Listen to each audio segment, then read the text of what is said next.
Hello, I'm Katie Manning, and you're very lucky because you're listening to Gallifrey Public Radio. Enjoy!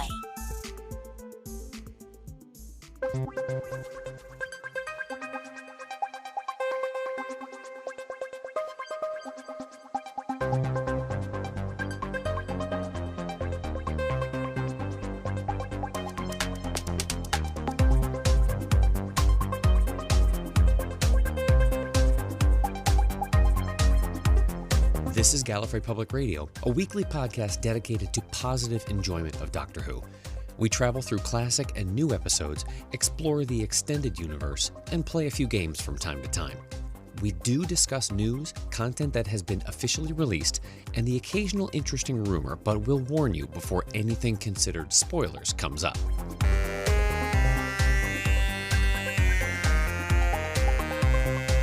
Welcome to episode 390 of Gallifrey Public Radio, where Torchwood's got the scientific advancements to cryogenically maintain a living human being for over 85 years, and I can't keep my pizza rolls from getting frostbitten after 3 weeks in the freezer. Pfft. I'm Keir. I'm Julie. I'm Haley. And I'm Jay. So this week, the second season of Torchwood is still playing games with the Cardiff Rift, but we learned that causal loops and also self-fulfilling prophecies tend to go hand in hand. Hey, Bill, it was me who stole my dad's keys. What a great reference. So this is To the Last Man, sometimes also described as Last Man Standing. Not really sure why there was any discrepancy over the episode title. But we're into the third episode of the second season, which is supposed to be the season that everybody remembers, because it was good. Right. Yeah. But I barely remembered this one. Oh, I did remember this one. Haley, you did? I know. I remembered the episode, guys. Holy crap. Mark it on the calendar. Wow. Okay. So the natural follow-up. Haley, what was it about this particular episode that stayed indelibly in mind? It was mostly a self-contained story, so that usually makes it easier to remember a particular episode. And it was a good episode. And I don't know what else it was about it. I just happened to remember this one. Okay. Julie, as far as familiarity with second season, you know, we always talk about differentiating the sort of the spitballing, throw pasta at the wall aspect of the first season where they were trying things out. Second season was where they learned what worked and they sort of leaned into some of their successes. Was this one that when you think about season 2, you think, oh yeah, and then they did the one with the frozen World War I soldier? Yes, and I'd say I do remember it because of the historical context. And I think it sort of echoes the one where Tosh and Jack went back previously in the...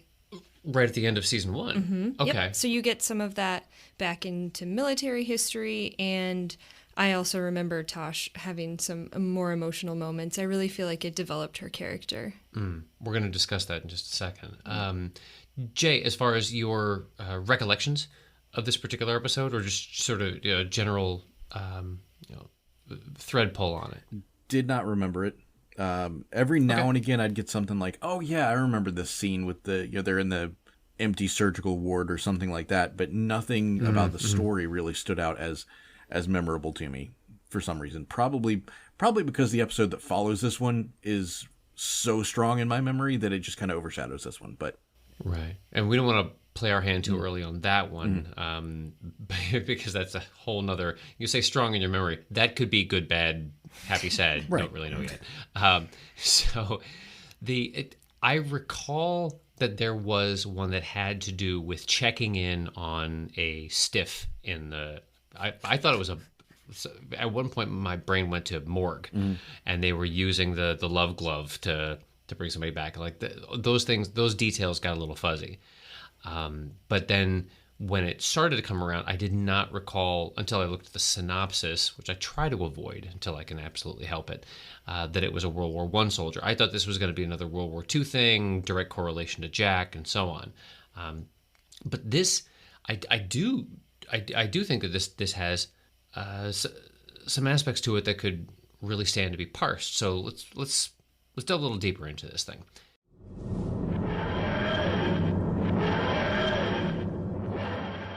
I just need to take a few blood samples. We wake you up once a year and stick needles into you. It's not fair. Once a year for you, it's every day for me.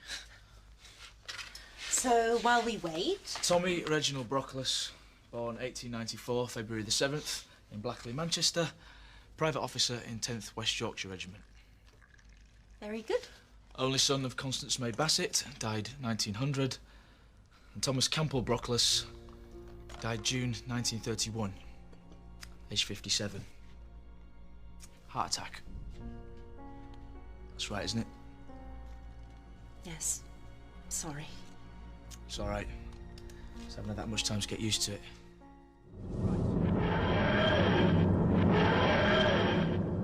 Specifically, we're talking World War One here. So the closing years of World War One, right? War with the Kaiser is now within a year of its considered closure.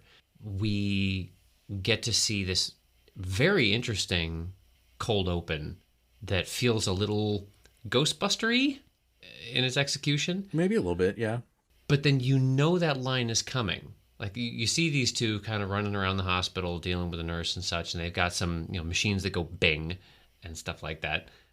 But I don't know. I think I'm even recalling the days when I first started watching this, and I think this was coming in on Netflix DVDs at the time when I first saw this. I knew the line was coming, that one of them was going to announce that they were from Torchwood. Yeah. Okay, so I wasn't alone in that. No, But no. No. I do like that it didn't come at the first turn of meeting a nurse or meeting someone, that it was at a good point where it's, now let's further the story and they've met the main character that's going to be interacting with the Torchwood that we know team. Okay. Yeah, I can absolutely say that, because it was the moment where it's like everyone, if you're paying attention, you're going to be like, oh, they're going to say Torchwood now. But it was at that moment that it made sense to do so. Had they done it earlier on, yeah, it would have kind of taken something away from it. So it was interesting because it, while I'm sitting there watching it and not remembering anything about the story, they're running through and I'm like, all right, let's see where this story goes. And I'm invested in the story regardless. And then at the point where I'm like, oh, they're going to say Torchwood. And it didn't detract anything from me. It was just kind of like, that's the obvious point to put it. So, right. I mean, they didn't push any bounds by revealing it, but they didn't need to. Right. Revealed at what would have been an understandable time to the person that it matters most.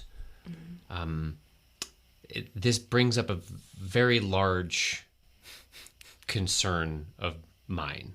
And that has to do with, Jay, what you alluded to in the introduction here, that has to do with causal loops.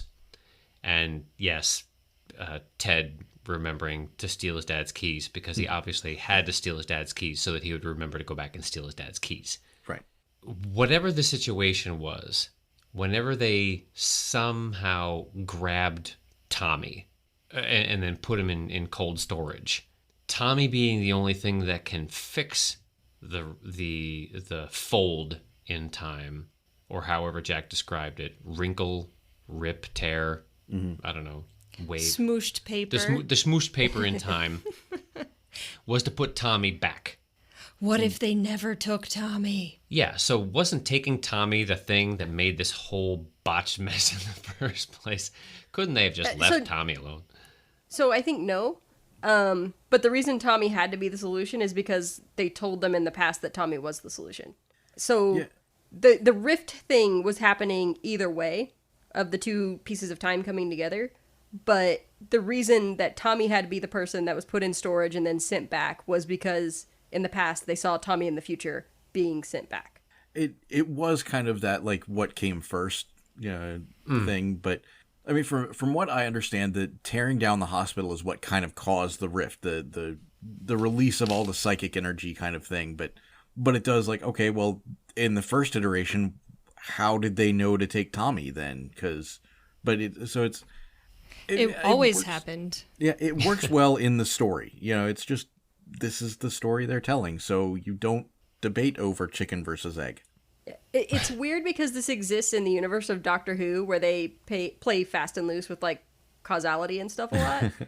But this is actually a more hardcore look at how time loops are supposed to work, which is like, it always existed. There was never a time without the time loop because it's a loop and it always exists in the timeline, and the timeline doesn't exist without the loop. Right. And the real danger comes from trying to do anything that would disrupt the natural closure of that loop. Mm-hmm. Well, and the, But the you theory couldn't. when you can't change it. Fair. Every action that you're taking moves you towards the beginning. Right. Because if we didn't care about the loop, you would just say, well, send Jack back. Like, he can do it, and then you don't have to kill this kid. Right. Right. But it has to be him because he already was there. Mm-hmm. Yeah. And then you have the whole thing of, Tosh has to be emotionally invested in this so that he trusts her later to do the thing. And it's, yeah. Right. Even though he doesn't remember who she is. Right. Right. Instantly, conveniently, whenever you put him back, everything reverts. I'm going to get to that in a second. Not just because of pseudoscience, but just storytelling. But regarding Tosh, are we capable of having an episode that focuses upon her that doesn't make her an object of woe and pity? Not yet. Okay. Just wondering. Her character is so put upon that it's almost a mockery at times that, oh, poor little Tosh. She's so lonely. Isn't it sad and funny at the same time? It's a three-legged puppy.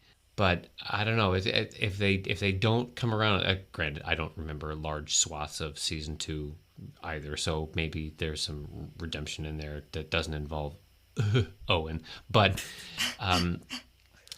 it's a pattern that I'm not particularly happy with. I kind of think they do it with everybody in Torchwood, though. Like, you get a lot of the same kind of thing with Owen, where you're supposed to pity him. You just don't because you already dislike him.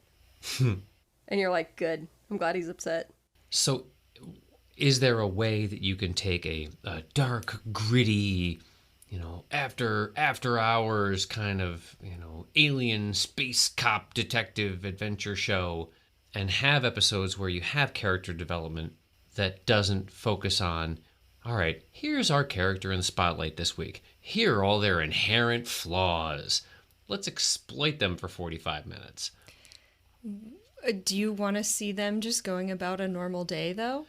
It doesn't, but it doesn't have to be, no, it can be a completely abnormal day. But they're at the center of it. So it's, how do they problem solve? How do they work in isolation when their team isn't accessible to them? Where are their strengths rather than preying upon their weaknesses and making that a plot device? I think they handle it better with Gwen. Like, she gets, and it might just be because they have more episodes about her, but like, she gets to be a badass. She gets to be flawed. You get to see her personal relationship outside of Torchwood, and you don't get all those elements with other characters. Mm-hmm. The flaws with Gwen that they exploit is that she cares too much. I mean, that's a far cry from she's lonely. I don't know. I'm just it sits a little awkward with me. I think, though, that it is part of who Tosh is. I mean, you can say she's written that way because they paint her that way. Yeah. But if you take away those connections that she has, she then becomes a very flat character. But the way that she connects with very certain instances and this one-off kind of relationship where once a year for every year she's been doing this, she gets to see this guy. That kind of puts her as a person who cares very much, but also, like she says, just focuses on work when she needs to, and that's all the time. Right. Well, and I feel like it also falls prey to the strengths of the characters, because you have a story that needs someone to be able to connect with someone outside of themselves and actually genuinely care. Yanto is now involved with Jack, so you can't use him. Gwen has had Reese from the very beginning, so you can't use her. Owen, nobody would believe if he actually cared about somebody, so you're left with Tosh. She's the only one that you have left that could connect with somebody else and is believable. So, yeah, Owen's one day girlfriend decided to fly away back into the rift. and he wanted to kill himself. One day with her, and she ran 60 years away from me. That's how hard. She's like, I might get lost in the streams of time. Totally worth it. I'm just going to shut the controls off and fly. So we've discussed the fact that we've got this one plot device that we keep dragging out of the slab every year on thawing day. And do what you will about the pseudoscience, because there's a lot of, I mean, there were a couple of points in this episode where the pseudoscience comes at you so clumsily that I just, I have to snicker and say, okay, I'm moving on. I'm not even going to address that one. Great right hook. Yeah. Okay, yeah, you've got somebody who's been thawed for 85 plus years, but his musculature is doing awesome. He's sitting up on his own. He's swinging. He's knocking out Owen. He's a strong little boy. Here, alien tech. Yeah, that's got to be it. And then there's the whole bit at the end about Tosh putting on the projection helmet and flinging back in time. That thing still bothers me. With his blood? I don't know. I don't know how it works. They talk so fast so that you don't listen closely. So you don't worry about stuff like serious. antigens. It was all very serious. They were all looking at her very closely. Yes, the more intense you look, the more valid the science is. But the one thing that I didn't really know how to just sort of walk past was the fact that they kept focusing on shell shock, right? And they're using the World War I, 1900s to 1930s or so. I think they continue to call it shell shock up probably through World War II, I believe, before they started referring to it as anything else. But the fact that was what he was suffering from as he was hospitalized, and then if they send him back, he's going to revert to that state, because that's obviously his sort of natural condition at that moment that they picked him up and plucked him out of time. So that means that being thawed out every day for 85 some odd days of Tommy's progression here, he's doing pretty good. That beats therapy. Yeah. So if you got PTSD, just go lay in an ice bath. No, don't lay in an ice bath. But I think that it does make a little bit of sense that he's out of the world in which the shell shock is being caused. Like, he's not around people in a war scenario. So each year when he wakes up and things are calm, he's not being attacked. Although in his first moment he punches Owen, like, you can kind of see that. That's fair. And then right, I mean, fair. But it kind of because he's not in that scenario, and then when he goes back, he's immediately flung back into the midst of a shaking building where things are crashing down around them, lights are flickering, because of this transition in time, that I think it does sort of make sense that he's a little bit over it, and that Jack knows as soon as he goes back, it's like a light switch, it's back on, because it's him back in the scenario where he does have the shell shock. Well, and if he's getting ready to be sent back into combat, then he was at least recovered enough that the doctors are like, yeah, he's fine, he's over it. And then it was the being in a war area again. Obviously, it brought that back up. So you could say that, he was already over parts of it, and then he had 3 months to not be exposed to a war zone that would have helped. I wonder, I don't even know necessarily whether medical staff at the time, and especially in the conditions, would even care that he was completely or adequately over. I mean, when you hear about the treatment of... They did not. I think it was on purpose enough to say, well, they're walking and talking again. They're not cringing in a corner, back to the front. And that's where the title of the episode comes from. It's a quote to the last man. Everyone back out there. Don't quit. Otherwise... Right. This is actually, I will say that I'll credit this episode for educating me about execution for cowardice in the 20th century, no less. Like that's still a thing. It happened up to World War II, I know. Unbelievable. But those were the kind of moments that really started to hit home for me. There's a lot of aspects of this story that I thought really had some great credence and things that I really appreciated getting a chance to see. The Jack and Yanto's relationship deepening, because it's not quite as ham-fisted as it was in the early stages, where it was just, ooh, we're looking smokily at one another, let's go off and snog kind of thing. This is, they're really trying to work some things out like a couple.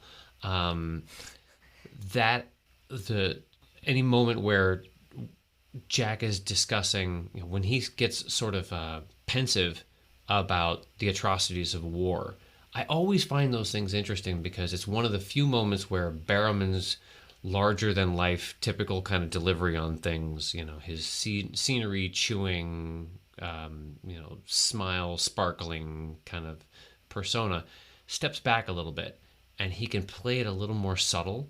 And that's what I really enjoy, because we don't get it often.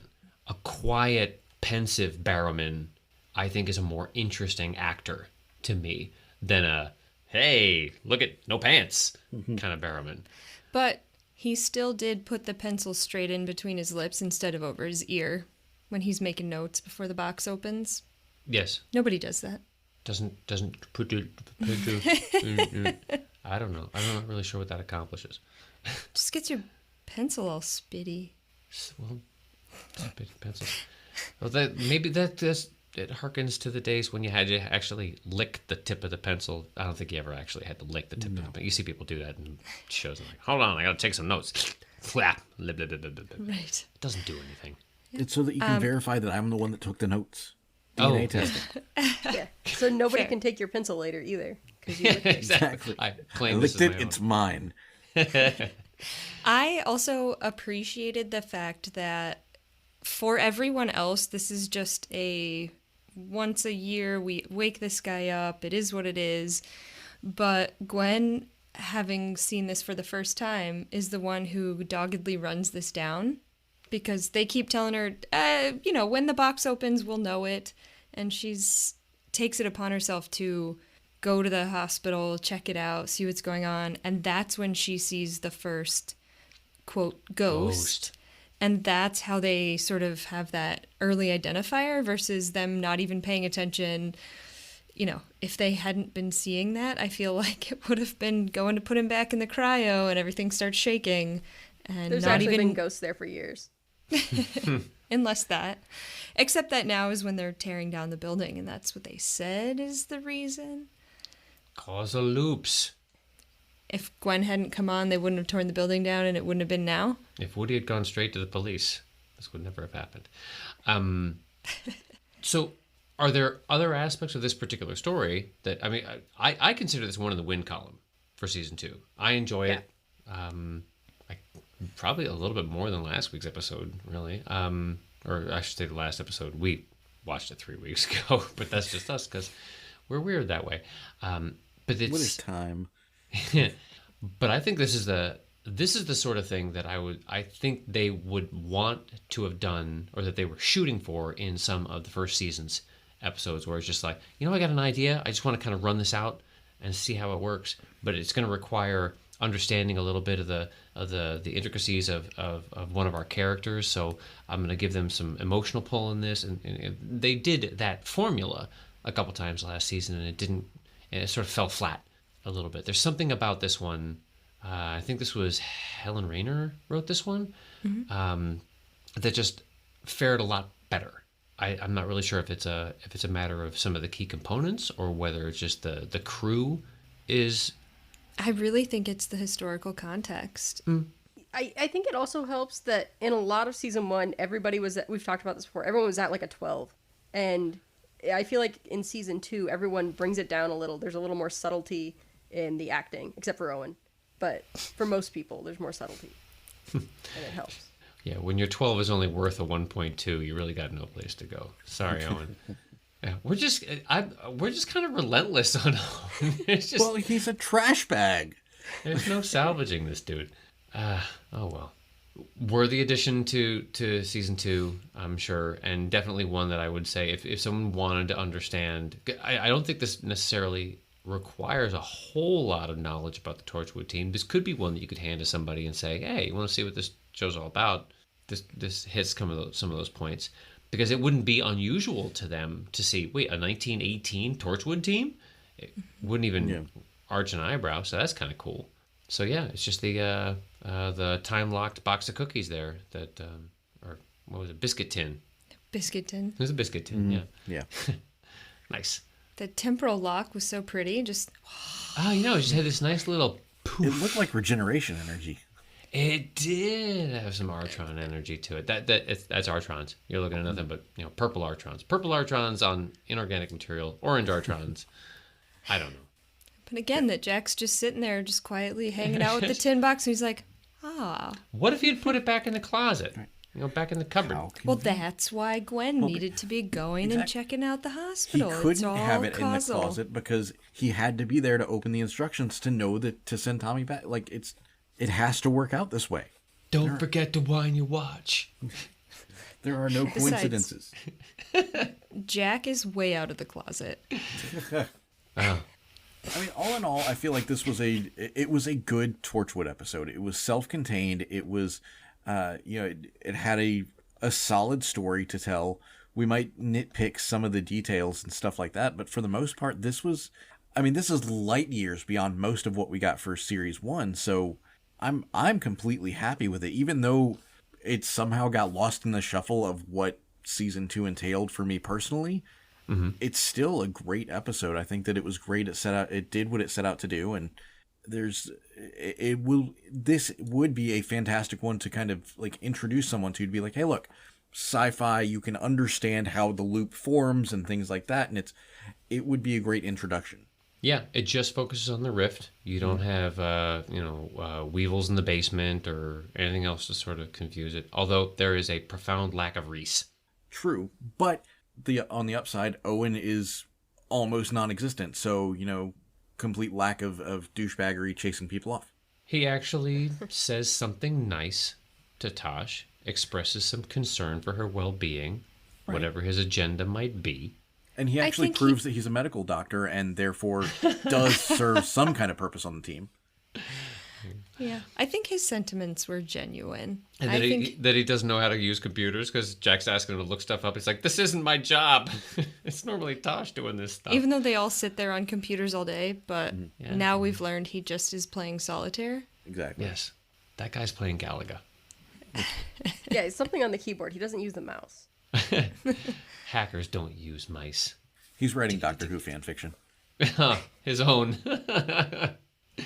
He hacked too much time. He has hacked too much time.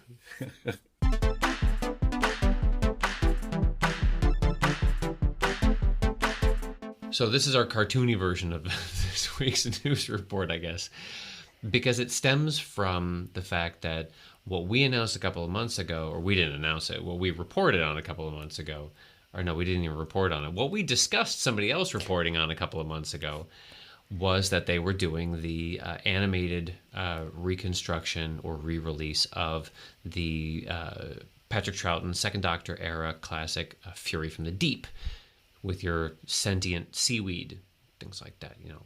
Great story that has been lost because it's been lost because there's a few people I think are actually sitting on the film canisters, but that's another discussion. Look, but Haley's it's got to now get tall enough to reach the mic somehow. Right. The release date for this is closing in soon. It's actually going to be turned over, at least within the UK region, initially in September. So that being said, even though all we've seen from it up to this point was this sort of teaser trailer where it was just the title screen kind of wobbling into view, they now, since the packaging has to get updated for things like Amazon and all these other digital sellers who are going to be providing it, you get to see what the steel case looks like. And with that, you get a little bit of a view of how our characters are going to look. And it's actually pretty darn cool. I'm rather pleased to see how this is going to appear. We didn't get to do a large amount of the Second Doctor as we were doing our classic rewatch because of lost episodes. That's always been to our detriment. Right. But with these, I don't know, maybe there's going to come a time where now that these things are going to be available to us, we should append them to our classic rewatches. like the Macra Terror and the Faceless ones and all these ones that have now been restored or replaced with animated formats. What do you think? Yeah, I think as they come out as the official releases and not just random animations and stuff, but if it's an official release as this one is, yeah, I think it's totally worth going back and saying, okay, well, this is what we have available, so we're going to cover this story. I mean, we never do it for like a loose cannon, Right. telesnap recons or things like that. But for these, like, we're going to be doing it in a couple of weeks, partially because of Shada. Exactly. Right? They had to use the animation for that, so that's officially released, so that gets a stamp of approval. Cool. All right. We'll just have to figure out exactly how to fit it into the sequence, since I'm really eager to get, not that I'm trying to race through the Baker era, but right. I'm really interested to get to the Davison era, because I know Haley has seen absolutely zero, a net zero of Peter Davison footage. There are 2 doctors that I have met, and I have not seen a single episode they've done. None taken. None taken. So I will say, though, that with the short little trailer that the BBC has released with this one, it kind of shows you the animation style and things like that, and it's a good indication of what you're going to be getting into. But at the end, it does the title card, and it says "Fury from the Deep, coming 2020," and I just, because of what this year has been, it sent shivers down my spine. It should have said 2020 is coming rather than coming 2020. Damn it. They warned us.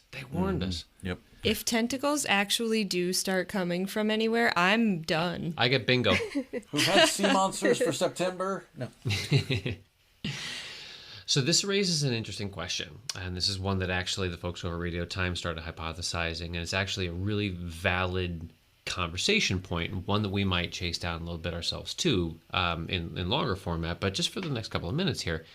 They wanted to theorize that this continued exploration of animated formats, whether it be these reconstructions, whether it be some of the animated game formats, of which most recently the Runaway game that they had done about 6 months back, I'm pulling a number out of my ear here, is actually nominated for an Emmy here in the States, so kudos for that. Or even going back to 2000, let's see, I want to say it was 2007, and then again in 2009 that they did Dreamland and Infinite Quest. I thought they were 2 years apart. I want to say they were 2 years apart. So these 10th Doctor adventures that were wholly animated, but then not really marketed and released quite right, so you had to get them as bonus features on other releases for a while. But all of these things sort of added up to the idea that maybe animation should be something that Doctor Who uses more regularly, even during an airing season, as a way to boost viewer engagement and just interest in the franchise overall. So what do you think about this? I definitely think that whether it's anime or other graphic content, that it does have a lot of popularity. Mm-hmm. And I think that it's something they could be working on right now. Yeah. And I think that plays into it a lot as well, is what we've come to understand is that while not easier, it can be done more distant, which is important. And asynchronously too. You can have animators working on backgrounds and other sequences even while voiceover tracks are being recorded, or if they're doing the classics while they're restoring the audio to a format that's going to be usable in a high def release and that kind of thing. Yeah. And as we've seen with Big Finish, you can get doctors and other actors back when it's convenient to them where they are, because there are so many different recording studios and spaces. Mm-hmm. So, you can have a younger Doctor again versus putting them on screen. Well, one thing we've seen too with the Time Lord Victorious, I don't even know what to call it, the conglomeration or whatever you want to call Initiative. It. There is an audience for Doctor Who regardless of format. If you release a whole bunch of animated stuff, you're not going to get the entire audience. Just like you're not going to get the entire audience with Big Finish or with comic books. but there is an audience there.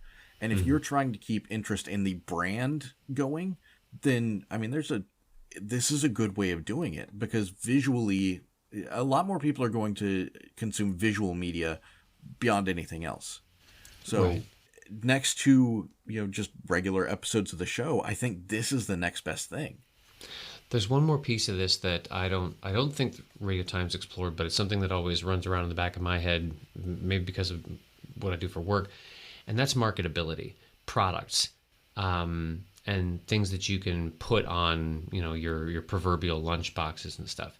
So if you think about the two most marketable eras being Tennant and Smith, and the fact that, wholly 80% of merchandise that you would stumble across of any Whovian content, even going back to the classics, but just the stuff that gets distributed at conventions. Remember conventions? This is a song about conventions. Would all focus on those two eras. Not necessarily just because of their longevity, but because of the fact that they were product-oriented. I mean, these guys, there were instances where, you'd put a slightly different shirt on Matt Smith, and immediately you could put out a whole bunch of new 12-inch figures, and you had the Rebel Flesh, which was not a great story, but but even that, now I got mushy faced things that I can use on all of these bookmarks and lunch boxes and thermoses and blah blah blah blah blah. It's the hairstyles. Right, hairstyles. Oh yeah. But the idea, if you start leaning into animation, and especially if you're going to be using that to market towards younger audiences, to give them something that they can enjoy, that are really sort of youth audience oriented storylines, that animation style allows you a whole marketing wing of products that bear that style. It's okay. This one is going to be done really kind of elongated. It's this sort of heavy CG looking, while as this one looks more brush stroke and that kind of thing, or even like I saw this in the kids book that we talked about a couple of months ago, where it was sort of watercolor style, and everybody was very friendly face stuff, but that was targeted towards toddlers and primary school kids. But it was you could put that on a set of bed sheets or something, and if I'd buy that. Yeah, all day long. So I mean, if that helps sway, then BBC Worldwide starts looking at that and saying, all right, well, we've got BBC Dramas doing just fine with putting these releases out for distribution numbers and viewership and blah, blah, blah, blah. But meanwhile, we're moving merch. And I think that would definitely be the key indicator that the franchise is stronger. Problem with that, though, is you have to see a market for it to be sold in before you make it. Otherwise, you spend money that you don't recoup. So if it's new, I don't see necessarily the pre-investment in things like bed sheets, new bookmarks, It is a gamble, yeah, but that's when you depend heavily on the hype train. So you tease the stuff coming. Yeah. I think between like the kids you can market it to and the hardcore fans who will buy anything, that's enough of a market that for will a make first their money wave. back.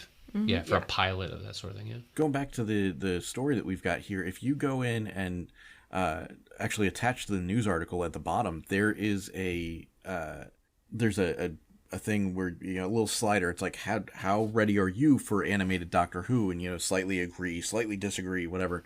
Yeah. I mean, if granted, as I'm looking at this right now, there's only about 400 people that have done it, but the strongly agree portion is just miles. It's 50% of the votes. So, I mean, at least right here, there is a good audience for it.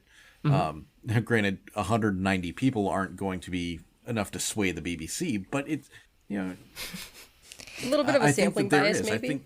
I think there's an audience that says, you know what, I know I'm not going to get Series 13 for another long while because of restrictions. So just give me something to watch. Let me enjoy my favorite show somehow. And it does, from a creativity standpoint, whether or not you choose to dovetail into current storytelling, or even whether it's even something that Chibnall is sort of overseeing. If this falls back on BBC's shoulders, as something where they're working within the franchise, they can, just as Big Finish does, hop around however you choose. You know, continue to increase the rate of release on the classics. Maybe do something that are little. Again, I'm stealing a little bit from Big Finish just because they've tried every damn thing. But the short trips, where it's, you know, quick stories that may or may not use characters that were synchronous at all in the originating storyline, but it's a time travel show, so go ahead and slam them together. You know, put the first Doctor up against Weeping Angels. Why not? But you've got carte blanche, and the sky is the limit. You know, we hear about this from animators and from comic book artists and from audio producers all the time, that if you're not stuck with something you have to put on camera, you can do pretty much anything you damn well choose. So you could really, you could go nuts with the storylines. Dalek Mineshaft. It's anything you chose. So I think it has a lot of potential to it. Listeners, if you've got some contrary thoughts, if there are some negatives to this that we haven't considered yet, by all means, please put them in the comments, because you folks bring more things to, well, I don't know the rest of you, but bring to my attention, because I get uppity about stuff and overlook the obvious. Well, what would be a negative to putting content that's animated out there? I just don't think that... The only thing I can think of is somebody saying that I would dilute the story, but that doesn't really apply on a franchise like this. Make sure that the stories that you're picking are, you know, relevant or at least very interesting, and don't take away from canon, and I think you're good. Well, correct me if I'm wrong. One of the things that was originally discussed in this article was what happens if production on Series 13 is horrifically delayed. Do you even consider taking those stories and starting to explore them in animated format? Start telling the season. See, I would say no on that. You wouldn't want to steal from your future actual episodes. Yeah, I think it would be stuff developed specifically for the animation. Mm-hmm. Right. So even if it isn't part of what you will have slated for the season, completely steer clear of our current space fam? Or just do all the side adventures, like the ones that happen between the episodes. Yeah. Which is what we wanted all along. We wanted our webisodes back. Exactly. Damn it. We're going the long way around. It's all right.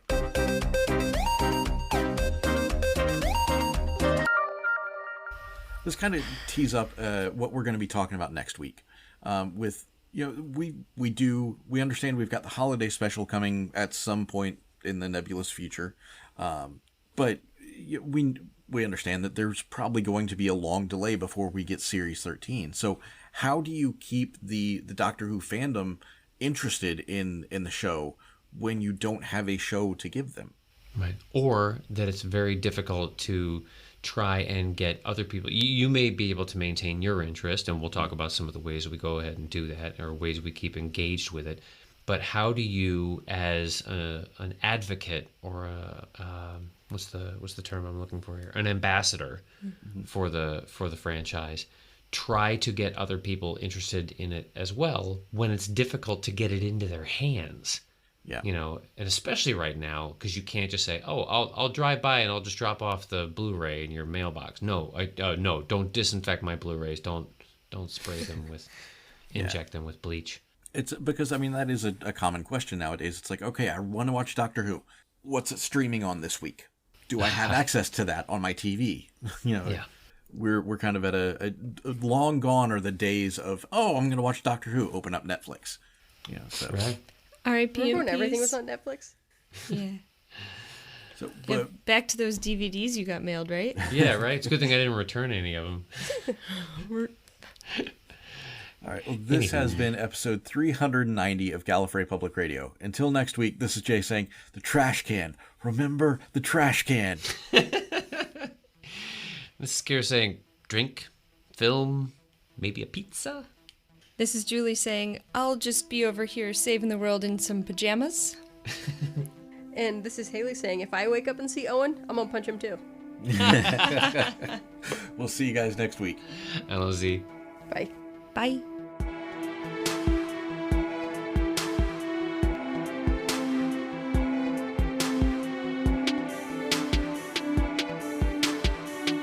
thanks for joining us for another episode of Gallifrey Public Radio. Want to keep the conversation going? You can find us on Twitter, Facebook, Instagram, and YouTube, or just send us a good old-fashioned email to feedback@gallifreypublicradio.com. You can also give us a phone call at 754-225-5477. That's 754-CALL-GPR, and you may hear your voice on a future episode of the show. Everything's got to end sometime, otherwise nothing would ever get started. Join us next week for a brand new episode.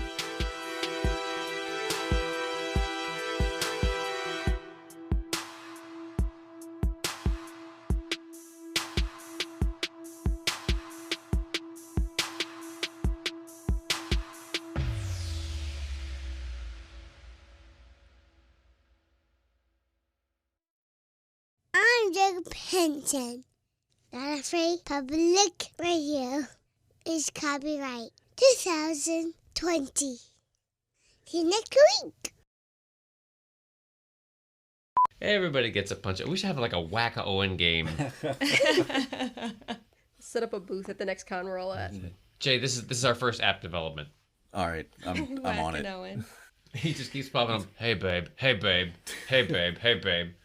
And it's one of While those... you're trying to solve the mystery, Yeah, and then he just pops in, yeah, and you have to. There's just a really swipe. important puzzle on the top screen, and you're trying to solve the important puzzle, and he just keeps coming up and hitting on you in the bottom screen, and you have to keep injecting him with some serum that keeps killing him over and over again. So, Jay, we need you to develop an entire Torchwood adventure game, and then part of that game will be Owen pops up for no reason, and you gotta punch him. If it means I get to punch Owen, I am on it. But it's actually, on its surface, it's a dating app for Tosh. Called Tosh Porno. Swipe left behind. This is all going in the After Dark section, right? This whole thing. This whole episode is 2 minutes longer than it says it is. What the hell's going on?